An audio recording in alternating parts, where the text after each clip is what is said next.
તમે કદી વિચાર્યું આ સ્ટ્રેસ હોય છે શું? આજે હું એક વસ્તુના સ્ટ્રેસમાં હતો અને બેઝિકલી વસ્તુ એવી હતી કે મારે 4 કામ પતાવવાના છે અને મેં ડિસાઇડ નહોતું કર્યું કે આમાંથી હાઈ પ્રાયોરિટી કયું છે અને 4માંથી કયા કામ આજે પતી શકે એવા છે.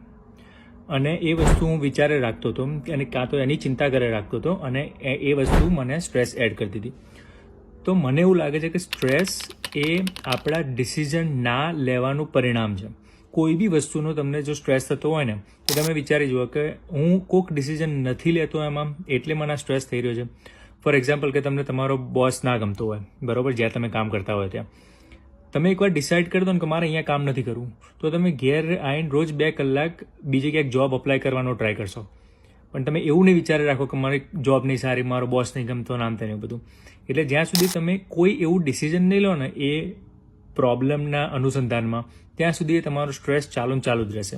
આ તો જોબની વાત હોય કે ચલો તમારે આજુબાજુમાં કોઈ એવું રહે છે કે રોજ રાત્રે મ્યુઝિક લાઉડ વગાડીને બખારો કરે છે, તમે 3-4 વાર કમ્પ્લેન બી કરી દીધી, હવે તો બી એ ઓછું ના કરતો હોય, બંધ ના કરતો હોય અને તમને રાત્રે ઊંઘ ના આવતી હોય અને તમને સાંજથી સ્ટ્રેસ ચાલુ થઈ જાય, કાં તો સાંજથી ચિંતા ચાલુ થઈ જાય કે હમણાં બખારો ચાલુ થશે આનો.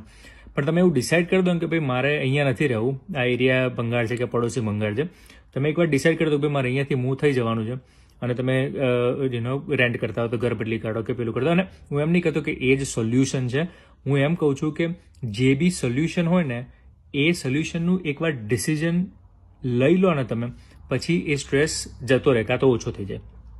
જોબના બી એક્ઝામ્પલમાં કાં તો તમે છોડવાનું ડિસિઝન લઈ લો, કાં તો પછી એવું એક્સેપ્ટ કરવાનું ડિસિઝન લઈ લો કે ભાઈ જેવો છે ભલે બોસની જબાન નહીં હારી કે બોલતો નહીં હારી સારો પણ પગાર મળે છે ને, કાં તો પછી જે બી એમાં જે પોઝિટિવ હોય તમે એકવાર એ ડિસાઇડ કરી દો કે ભાઈ ના વાંધો નહીં, મારા આ પ્રોબ્લેમ છે પણ હું અહીંયા જોબ કરીશ, એકવાર હું કરીશ એવું બી ડિસાઇડ કરી લેશો ને તો બી તમારા તમારો સ્ટ્રેસ દૂર થઈ જશે, કારણ કે તમે વસ્તુનું ડિસિઝન લઈ લીધું.